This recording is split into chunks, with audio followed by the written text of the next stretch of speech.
Peace and crew, what's up? What's good? It's your girl Jasmine back on another video on our channel. Yes, ma'am. Yes, sir. Let's get it. All right, so just a few days ago, I did a video on making the case with Larry Bird.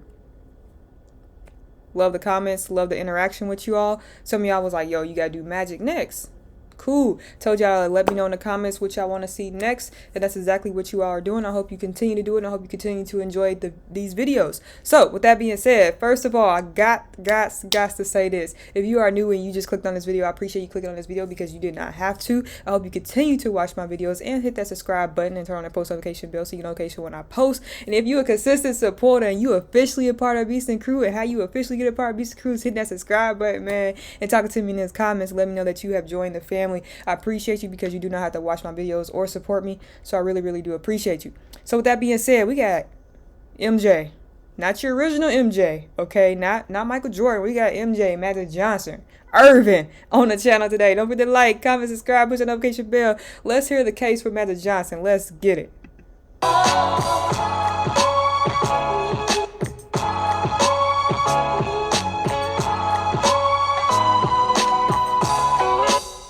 Yo, and shout out to Clayton for these videos, man. Dope videos. At least speaking from Larry Bird, that was a great video. I basically got all my answers along with you all. And if you have not watched that video, you should definitely go back and check it out. But today, like I said, we got Magic Johnson, Irvin, pick Irvin. Let's go. Let's see how this is. The year is 1979. Professional basketball in America is at perhaps the lowest point in its history. No one is going to games, the ratings are garbage, none of the players are very marketable, and the product is so bad that CBS isn't bothering to air playoff games live. Things look bad. Enter Irvin Johnson. Johnson bested Larry Bird's undefeated Indiana State Sycamores in the 1979 NCAA. Y'all see that? He pointed at him. He said, got him, point. Who else did that? Shaq. Many others did that. But NCAA championship. An event that retains the highest TV rating of a game of basketball ever. When the Lakers used their #1 overall pick to make Johnson the first underclassman ever to be taken as the top draft choice, you have to wonder if they knew exactly who they'd just drafted. How could they have known that they had just drafted a player that would become an icon for their franchise, for their city, and for a generation of basketball history? Crazy. They didn't draft Irvin Johnson, the prospect from Michigan State. They drafted Magic. Right off the bat, for whatever it's worth, Magic Johnson has the coolest nickname in NBA history. It fits him to a T and is really the name that everyone knows him by. Time out. Who y'all think really have the most flashiest passes? Like, if you had to choose one point guard, who are you choosing? Not only just for the flashiness, okay? Really think about that. Think about assist, team leader, you know what I'm saying, floor general. Think about all that to being a point guard, because it's more than just passing to being a point guard.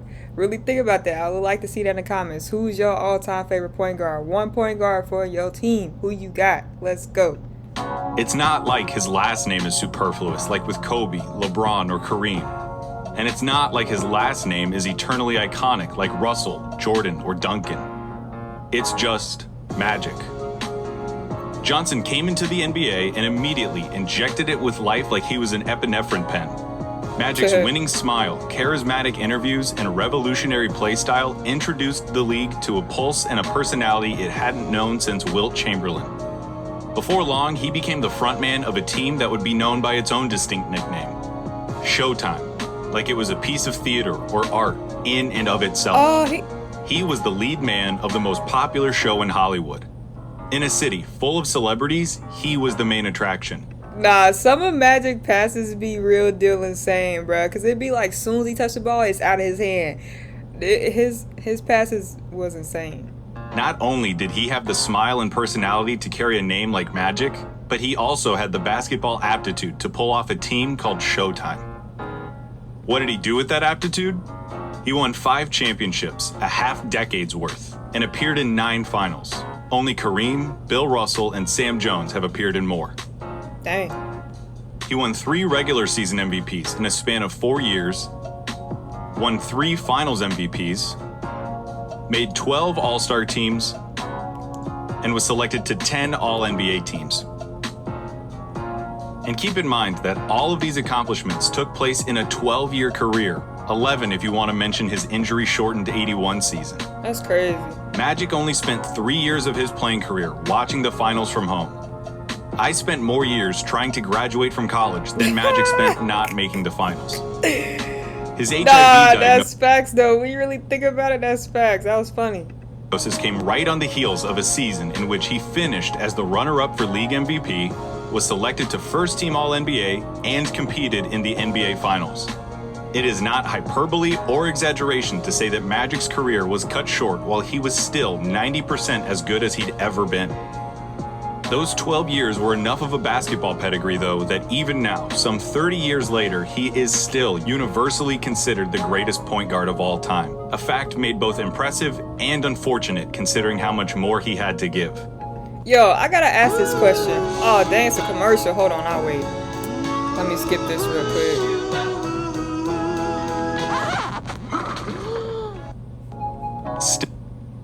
So, of course, I gotta ask this. Do y'all think Magic Johnson's Lakers team was like a super team? You know, like, you know how nowadays they call, you know, if you have more than one superstar in it, they call it like a super team, right? So, do y'all think the Lakers then was a super team? Because, you know, you had Magic, you had Kareem, you had a lot of players on there. Who else? I can literally see his face, but I can't think of his name right now. You had amazing coaches like Pat Riley around them. They had a great little organization going on. Can't even front. What would y'all call it? A super team? Let me know. Still, Magic's career stacks up against anyone else with a claim to basketball's highest throne. And the legend surrounding Magic Johnson is rooted in the undeniable truth that Magic Johnson is the best passer in the history of basketball. And they was some beasts now. With the ball in his hand, he was no longer a basketball player. He became a force of nature. They even had Spencer Haywood. His movements became sublime and fluid. These passes aren't coming from Magic. I refuse to believe that any human could do this kind of stuff so routinely without divine intervention. These passes are coming from the basketball gods, and Magic Johnson became their instrument. To convince you, I shouldn't need to show you anything other than his ability, but the stats bear it out. Magic has the highest assist per game average ever, and also has the most assists in NBA playoff history. It's crazy. Magic's skills extended beyond just passing, though. Too big to be guarded by traditional point guards and too quick to be guarded by slow-footed forwards, he created matchup problems every time he brought the ball across midcourt. He was pretty big. His speed with the ball was unrivaled, and accompanied with his remarkable rebounding proficiency, was a key feature in the Lakers' fast break offense. He was adept at finishing with either hand, something he did often thanks to his underrated first step. Years of practice by himself and with Kareem helped Magic develop a high post game that added yet another dimension to his offensive skill set.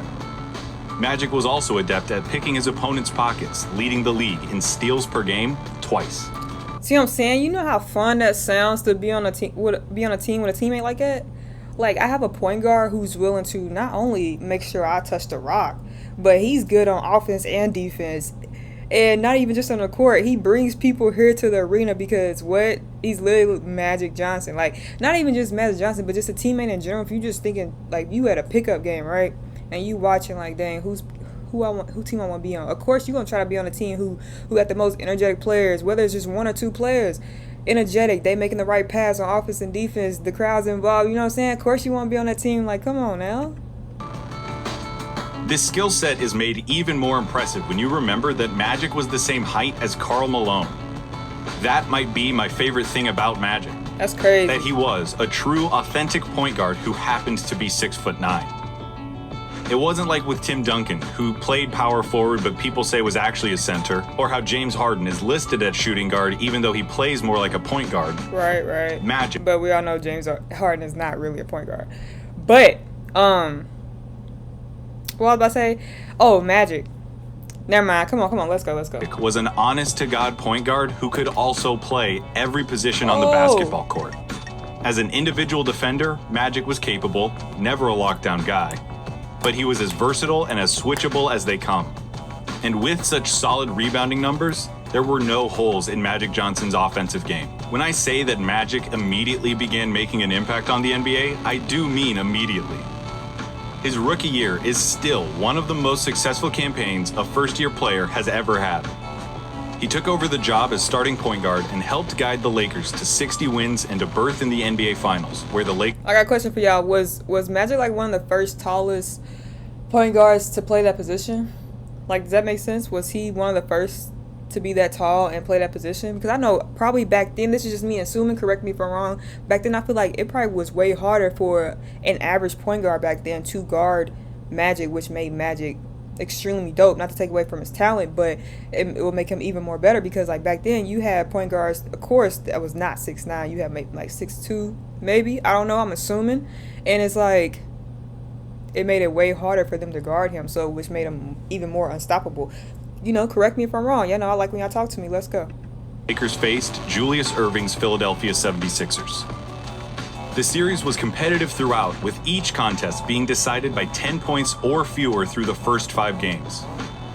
In Game 5, Kareem Abdul-Jabbar, the reigning league MVP and the Lakers' best player, badly sprained his ankle.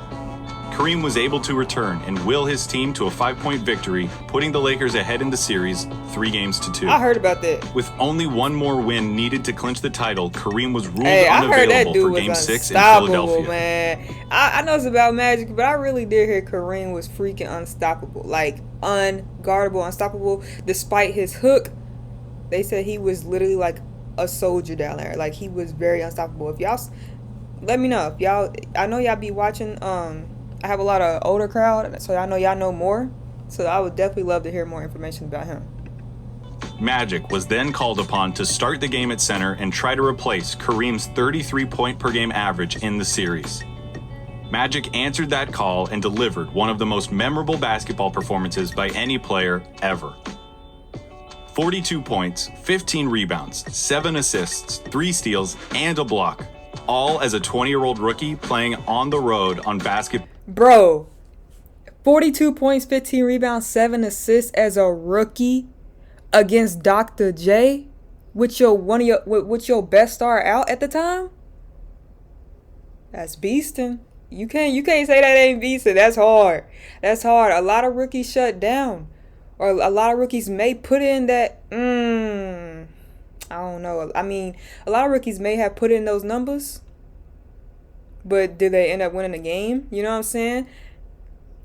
That's tough. That's tough. That says a lot right there. That's tough. Ball's highest stage. For his efforts, Magic was named Finals MVP, the first and only rookie to win the award. That's crazy. In the years that followed, Magic's basketball journey would be inextricably linked to that of Larry Bird. It's nearly impossible to talk about one without mentioning the other. In my Making the Case video for Larry Bird, I brought up arguments that could be used in favor of Bird's superiority. And because this is a video about Magic's claim of supremacy, I figure I ought to do the same for him. You first have to give credit to Magic for being the most decorated player during perhaps the most talent-laden period the NBA has ever seen.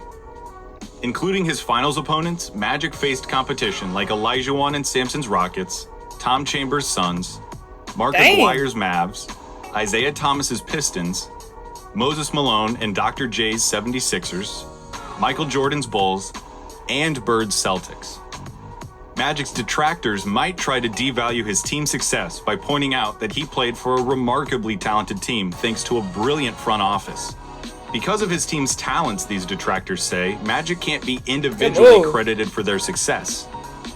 In the interest of making Magic's case, though, I'd first acknowledge that yes, Kareem Abdul-Jabbar was the best basketball player in the world for nearly the entire 1970s and had already led a team in Milwaukee to a championship by the time Magic arrived in LA. Yes, James Worthy was one of the most So how old was Kareem when Magic got on there? Because I know he was getting older, and I know he had a lot of injuries. So how much longer did he stay on the Lakers with Magic? Help me out, man. Y'all know I'm a basketball fan, but I don't know everything, so that's why I love listening and learning from you all. So definitely help me out. Hope you all are still with me. Polished and accomplished prospects to come out of college basketball in some time. And that's not to mention other pivotal role players like Michael Cooper, Kurt Rambis, and Byron Scott, who all played outstanding basketball. I didn't know. I acknowledge all of that. But I'd argue I that the did not greatness of know the he was Showtime on Lakers that does not team. take anything away from Magic's abilities as I a don't know player what year or I as a thought he leader. played. If anything, it reinforces the fact that Magic is one of the most effective leaders basketball has ever seen. A house or a laptop? Which one do you think is worth more? Well, definitely not the house, because it not only costs millions to buy. By the start of the 84-85 season, he had organically flourished into the alpha dog of the team and respectfully taken the torch from Kareem without a power struggle. It's one of the only times in NBA history that there was a peaceful transition of power from one player to the next. Okay, so who really gave them trouble besides the Celtics? Who really could stop them? Like, who was really, like, when y'all sat back and watched them games or went to a game, when you went, was it always blowouts until they face those certain teams like the Celtics, Philly, those teams? Or was it really a challenge every night? I would like to know. Pro basketball is like 15th century England in that sense. There are no peaceful transitions of power. The fact that Magic was able to earn the respect and commitment of his teammates, especially one of the most historically dominant players ever in Kareem, is a testament to Magic's greatness. Beside the departure of Norm Nixon, the Lakers' previous point guard, there were no ugly breakups. Cooper, Rambis, Scott, Worthy, and Kareem all retired at one point or another. 52 is huge. Who was that? Dang, Kareem was big too. Dang, Pat Riley still looked the same. Is that Jerry Buss right there? Is that him? Come on. As Lakers. If you won't believe me, listen to the words of Bill Simmons, former ESPN columnist, current CEO of The Ringer, and noted Boston sports supporter who grew up rooting against Magic. Simmons says he's the single best leader in the history of the sport. Nobody extracted more from teammates, whether it was an all-star game, a mundane affair in December, or any playoff game. It's also important to note that Magic was ready to win right from the get-go. Like I said earlier, he won Finals MVP as a rookie and finished as the runner-up for regular season MVP in his final full year. Unlike nearly every other player who's ever laced him up, there was never a year where Magic's productivity dropped below his eye-popping, jaw-dropping standard. Are y'all seeing this? Are y'all seeing this defense? Are y'all seeing this? The defense and the offense? We don't see this no more, man. We don't see this. I get so excited when I see clips like this because it's like, bruh, what a great time to watch and play basketball. 12 years of Magic Johnson means 12 years of top-shelf, undeniable, incomparable greatness. Magic's critics might say that he didn't score enough, that his defense was too suspect to be considered the greatest, or that his play wouldn't translate into the league today. To all of that, I'd argue that one of the best things about basketball is how many different ways there are to win. You can be a 6'3" sharpshooter like Steph Curry and revolutionize the game, a 7'1" behemoth like Shaq who dominates the league, or anything in between. There are so many viable ways to play the game that have all resulted in championships, MVPs, and the like. Magic's play style allowed him to control the game with a vice grip and tailor it to his specific brand of basketball. What's a player supposed to do when it comes to how the game might evolve in the future? And I feel like a lot of players nowadays need to learn that, just because it's like so many different levels that people like put you at. It's like people always trying to compare players and this and that, and so it confuses players on how they should play their game when they're thinking they should play whether the coach wants them to play, the fans want them to play, their family wants them to play, instead of playing their actually own game. And I feel like that's exactly what Magic did. He's like, forget all the outside noise, forget what you trying to say, forget what y'all trying to say, this is how we're gonna do this. I'm the leader of this daggone team, let me lead, I got y'all, like follow me, I got y'all. That's just my personal perspective, just looking. Y'all can let me know if I'm wrong. Talk about the way Magic played, they sometimes talk about it almost like it's a kind of historical casualty. That bewilders me. What Magic did worked really well.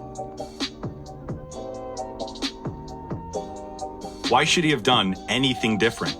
Magic changed the NBA for the better.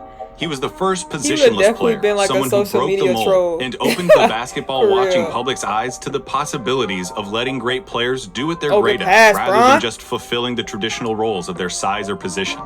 As the game evolves more and more into a positionless sport, Magic's influence and value only become more and more apparent. His Showtime Lakers also became one of the first teams to make the game of basketball aesthetic.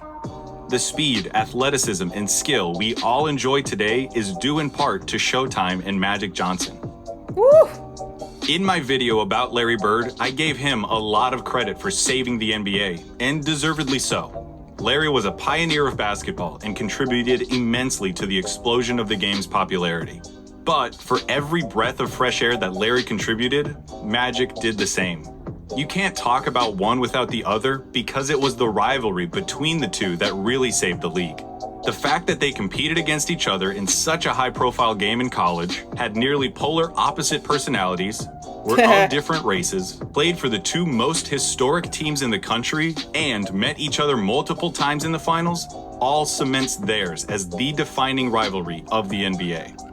I gotta agree with him on that, because usually when you're a rival with somebody in college, it's usually not the same at the pro level. But the fact that they both wanted to be great, they both wanted to win, and they both knew they had a chance to do something amazing with their organization, is like, that was like the drive they all needed. It's like, I swear, it's like nowadays, people don't have that drive no more for their team to win. It's like, it's either that one person.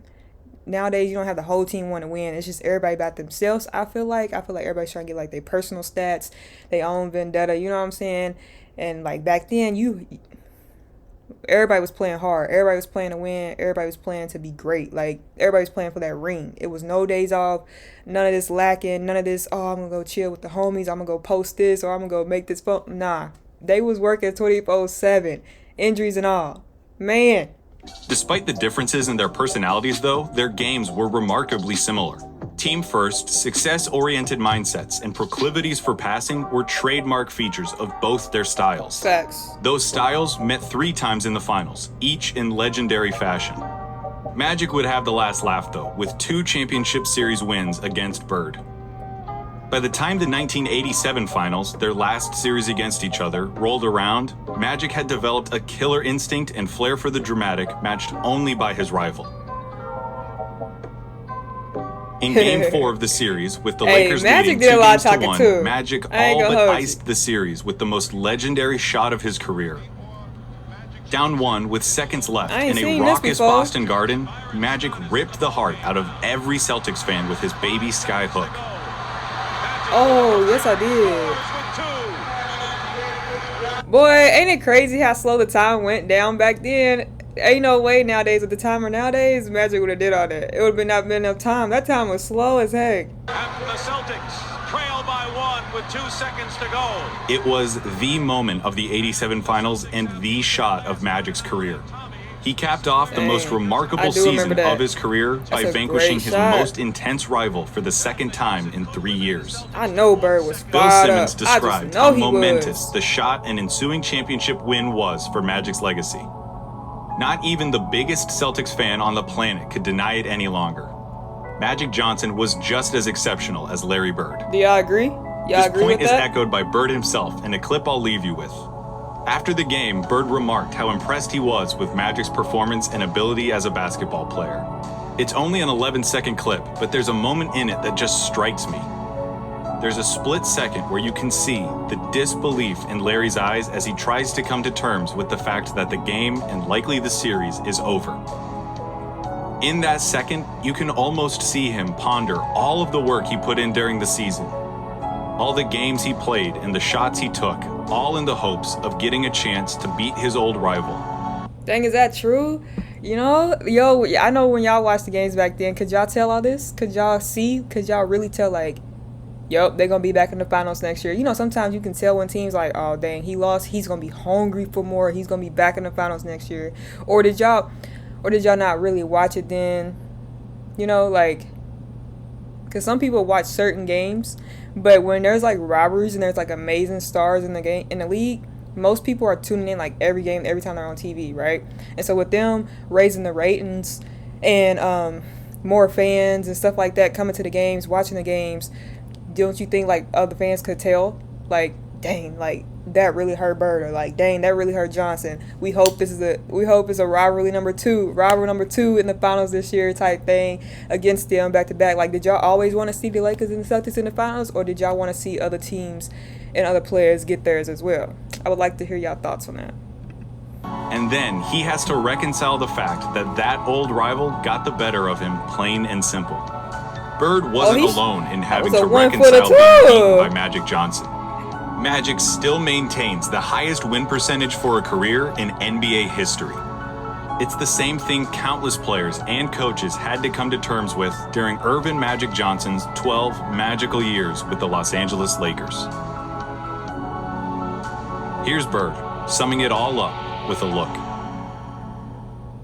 Magic's just a great basketball player. He's the best I've ever seen, you know. I don't think I've ever seen him do an interview.